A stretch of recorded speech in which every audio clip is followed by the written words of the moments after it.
going on, people? It's the Xbot 448, and that's right, guys. I am coming with another live video. What is up, oh snaps, in the chat? What's going on, everybody? I know it's a little bit early. What's up, the real Kool-Aid man? I do like doing kind of like these live videos. I try to make them as short as possible. But I feel like this is the best way to get kind of my thoughts, opinions, news out there, and in a hurry, out there as fast as I can. Let you guys digest what I'm saying, all that good stuff. Tell me if I'm full of crap or not. But yo, Carlos, thank you for hitting up that super chat, brother. Really do appreciate it.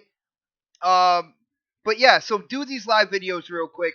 Get thoughts and opinions out there.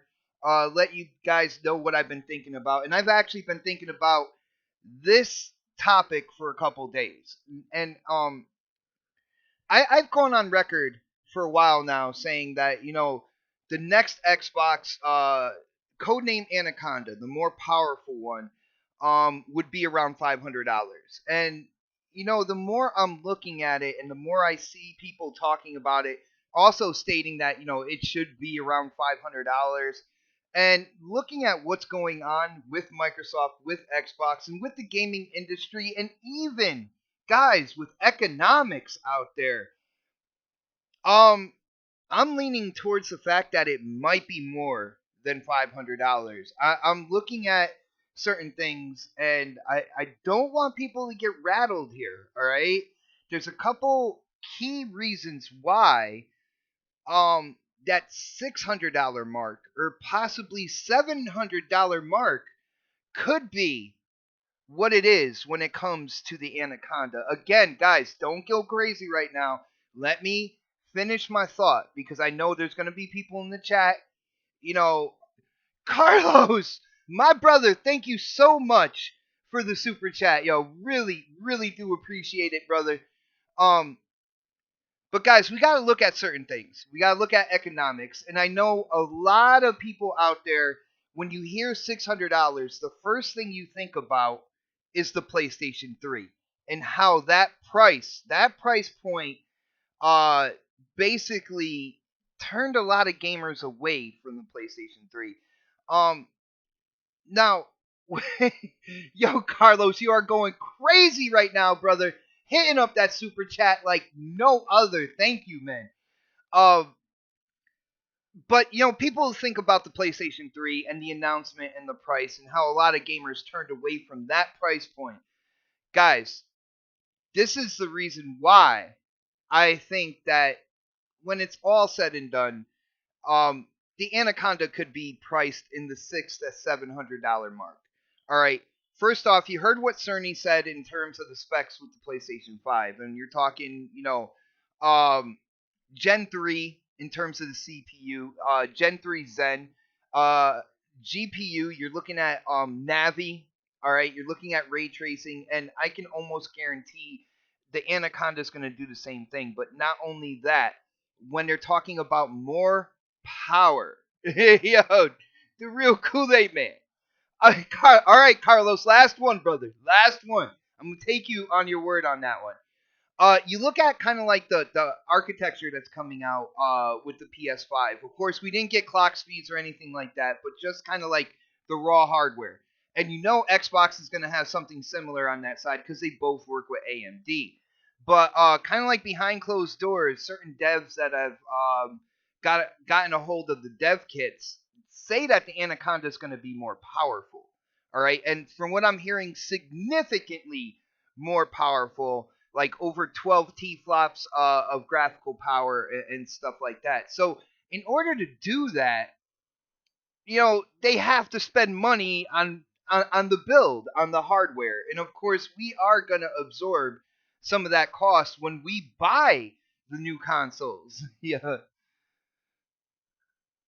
Yeah, definitely, oh snaps, definitely. Yeah. Um, but we got to absorb that. All right. So a lot of people are thinking that the PlayStation 5 is going to be around $500, which I can definitely agree with. Now, the thing is, the reason why the Anaconda could be into the $600 or $700 mark is because they're also coming out with a console called the Lockhart.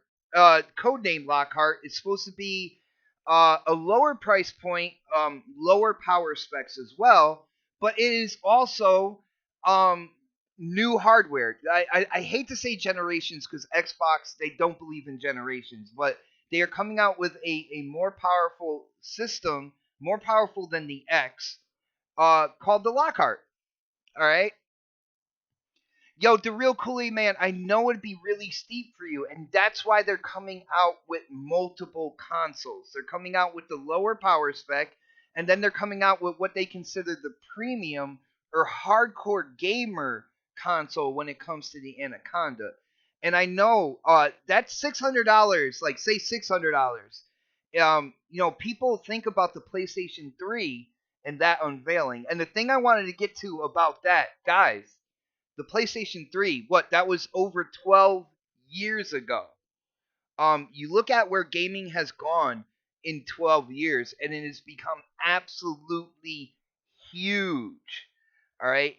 So I'm not saying it's right. I'm not saying it's wrong. But what I am saying is that when Xbox comes out with the two new consoles, all right, you have Lockhart, you have Anaconda. Lockhart is going to be the entry level for the new hardware.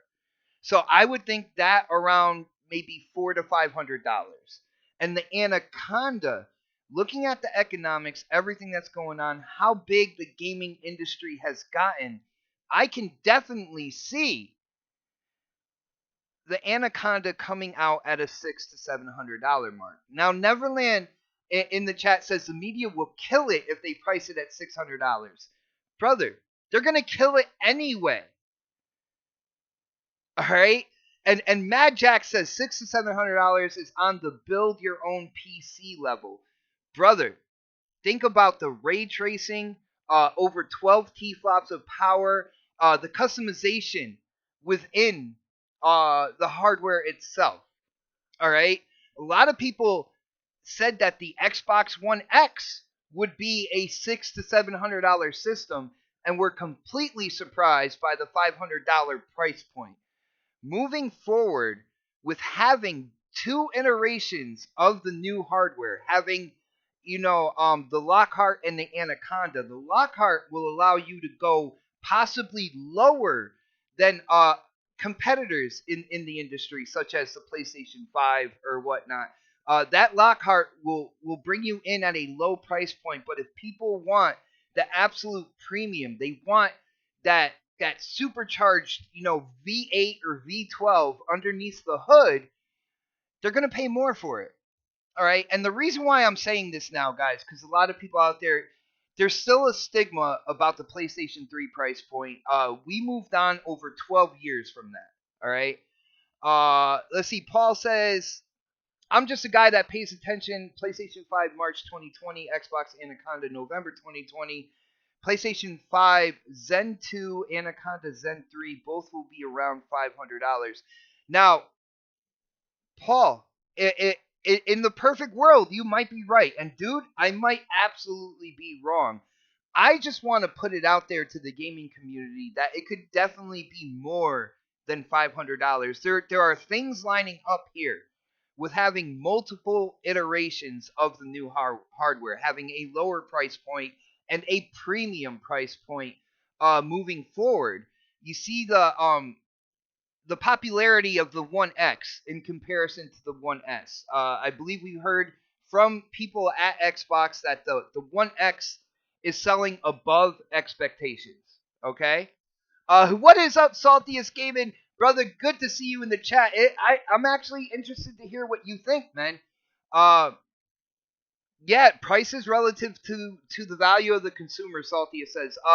I want to know if you think that it will actually be more expensive than 500. Like I said, there's a couple things to take into consideration, and I don't want a certain stereotype or a certain kind of like hive mind way of thinking to kind of take over the gaming community, that we're in right now. I know there's a lot of people who are being negative about the next series of hardware coming out from Xbox. And some people are touting the $600 to $700 mark. And that negativity might roll into some common sense, and people might turn it away because of that negativity. And I want to let you guys know is that they could definitely do a $600 to $700 system, being that the Lockhart would come in lower than other competitors in the industry, such as the PlayStation 5. Uh, Yo, what is up, Christopher Hart? Good to see you in the chat. What is up, everybody? Face 23 Brooklyn is in the chat as well. He says the problem is Microsoft doesn't care where you play your games, PC, One X, One S, Lockhart, or Anaconda. That's not necessarily a problem, Face, but it would be if you're thinking that the Anaconda would be around $500. You see what I'm saying? If you look at it from Xbox's point of view, you have so many options to play your game. If you have a decent build PC, you can play them there.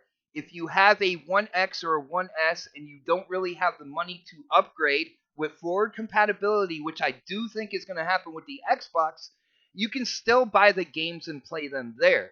You're not going to get the parity between the 1X and the 1S compared to like the Lockhart and the Anaconda, but if you want new game experiences and you really don't want to you really can't afford to upgrade or whatnot, they're not going to lock you out of buying the software because let's be honest here, the software is where they make their money. Saltiest Gaming in the chat says the media slammed the $499.99 price tag of the Xbox One X and said no one would buy it, but people did. It sold very well. Now that the PS5 is powerful and rumored to be $499, that price is okay. Exactly, Salty. So when it comes down to it, if you're looking to get into an Anaconda, don't put yourself in the bracket of it's gonna be $500. All right. If you look at it from a business standpoint, if you're coming with another iteration of that hardware at a lower cost, if people want to get the premium hardware, they're gonna pay more for it. And that whole $600 with the PS3, it's over with. I'm talking like 12 to 13 years over with. Gaming has gotten so much bigger. People have invested so much more that I don't see it as an impossibility that they are going to go higher than $500 for the Anaconda. And I am glad Oh Snap It's Mel is in the chat hearing this. So this way she knows, because when it comes down to it, I prefer the Xbox platform. Now, looking at the new hardware, we don't necessarily know what features and stuff like that are going into the next series of hardware. And since I'm in that I do not know area yet, I would lean towards the Xbox right now, just for the fact of that's where I built kind of like my friends list, the gaming community that I play with, the exclusives that I love to play, like Halo, like Forza, like Gears. I would lean more towards Xbox right now, especially with not knowing what different features and stuff are going to come out on the new hardware. Um, Don says everyone is getting ahead of themselves on the price of all platforms right now. And Don, that is actually a good reason why I'm making this video. So this way people don't corner themselves with a certain price point. They don't corner themselves in thinking it's going to be this amount of money. It's going to be $499.99. And if it's anything more than that, it's a negative. All right, guys, we got to kind of expand on that. Of course, it will be pricey, but when you look at both Lockhart and Anaconda coming out, all right, they do have a lower price point piece of hardware that you could invest in, as well as if you want to go premium. All right, so J Slayer J66 says, so I guess Cerny said that the price of the PS5 is going to be appealing to gamers. Last two PlayStations have been 400, so I consider that normal price. Appealing would have to be cheaper than that. Jay, brother, have you ever heard the saying that once you assume, you make an ass out of you and me? All right. So I wouldn't assume anything to be cheaper. And I think that's the problem out there in the community right now with looking at the year 2020 and the launch of this new series of hardware. People are assuming a lot. All right. And we got to take into account what these companies are doing. Cerny came out and he talked very kind of like vaguely about the PlayStation 5 hardware, but it was information that was confirmed by somebody at Sony. All right. So you look at that, you look at Xbox, and what I've been hearing behind closed doors in terms of the Anaconda is it is definitely going to be more powerful than the PlayStation 5. Now, if you're just a Sony fan and you get into the console wars, you might not want to hear that. All in all, when it comes to the next series of hardware that's coming out next year, I'm excited for all gamers. I feel like this is going to be a jump for all gamers. I want to see forward compatibility on both systems as well because I feel like, not everybody can be the early adopters into a new series of hardware. Not everybody can pay $4, $5, $6, $700 for a system, and for those people, I don't want them cut off from the new games. Granted, if they play the games on the systems that they have now, it's not going to be as good. All right, I understand that, but for the time being, they can still invest in those games and still put money in the pockets of the developers so they can then make more games. All right, that's what I think should happen. Now, I've been hearing more and more Xbox is going to do forwards compatibility where you can play the new Xbox games on the Xbox One, One S, One X.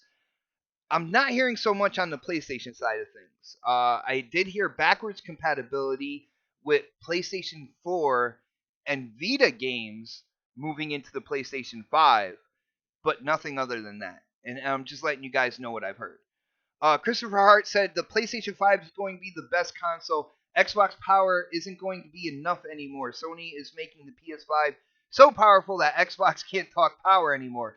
Christopher, uh, first off, that is a console war topic on which one's going to be more powerful, which one's going to bury who in terms of power. Now, PlayStation did come out last generation as the more powerful console. But then again, when the Xbox One X came out, people switched that narrative from power to games. All right. So at the end of the day, I think PlayStation's going to get a feather in its cap for anything it does, but it's down to the gamers, all right, to truly decide exactly what matters in the gaming industry, what you're going to invest in, and what type of shenanigans are too much. All right. Uh PlayStation 5 back compat is all I need from Neverland. All right, that's cool. I believe they are going to do that, so that's good for you. Like I said, at the end of the day, this video is basically just to let you guys know that when it comes down to it, you look at the economics, you look at what Xbox is going to do when they launch, the Scarlet series of devices, which is going to be more than one. The lower price Lockhart, the premium priced Anaconda. Don't put everything in a bracket of that Anaconda needs to be $500.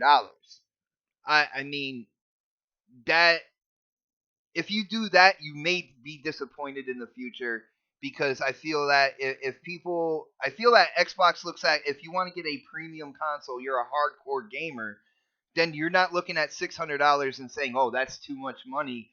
You're getting ready to buy it. All right, so Phase 23 Brooklyn says, regardless if PS5 is 10 T-flops and Anaconda is 12 T-flops, will not be a huge deficit. Both will output native 4K games. And Phase, I mean, that's where I was at the beginning of this generation between 900 and 1080p. But people told me I was wrong there. All right? I can't look at it as just myself. I got to look at it with the entire gaming community, what people have kind of like trended towards and stuff like that. Because, Face, I think you can agree, beginning of this generation, the multi-plat games that people are like, well, mine's 1080p and yours is 900. Face, that didn't mean anything, right? I mean, you could agree. Put it in the chat. We all know that did not mean anything. All right, but people made it a big deal. Um, I don't know, guys. Just like I said, if you're thinking $500 is the end all be all for the Anaconda, you might be disappointed. All right, and it's unfortunate. Somebody must want to know. Who, me? Timeout? Or I don't know. I don't know what's going on, guys. But like I said, these live videos are usually really quick. I try to make them as quick as I can for going live. I feel like it's the best way to get my thoughts and opinions out there. I get to see what people think um, about what I'm saying, whatever topics I'm talking about, and it's a really fun time for me, guys. So if you do like this video, hit that thumbs up button for me. If you haven't subscribed, definitely subscribe. It's starting, guys. This is going to be a really interesting year going into next year. I cannot wait to see what these new consoles have to offer. I think if you guys have been following me, you know what I want when it comes to the next series of consoles. You know that I am a fan of Game Pass. I am excited for the industry. And yes, that means I am excited for Xbox as well. Xbox has acquired a bunch of different studios. I know there's certain people that are saying that they want these games now. I don't understand how you're going to do that. If games take about 3 years to be developed, at like the very least, I don't know how people are slamming saying that they want games now. But it is what it is, guys. Thank you so much for hanging out with me. I have to start getting ready for work. I kind of got called into work early, so I got to go do that. Have a great Monday, and guys, midnight tonight, Mortal Kombat 11 officially launches. I hope you guys are excited. I know I am. I think I'm going to stream the story, and of course, we're going to have community game nights with me and O Snaps. We're going to go in and we're going to play Mortal Kombat with the community. I cannot wait for this game to come out. IGN gave it a review for people who like reviews, because I'm not. I was excited for this game no matter what. IGN gave it a 9 out of 10 and says that this game has the legs to last for a long time. A fighting game, so it's really good to see. I'm excited, guys. I hope I see you guys on Xbox Live playing Mortal Kombat, and who knows? We'll jump in together, do a community game night. It'll be a blast. But guys, as for now, this is the Xbot 448, and I am definitely signing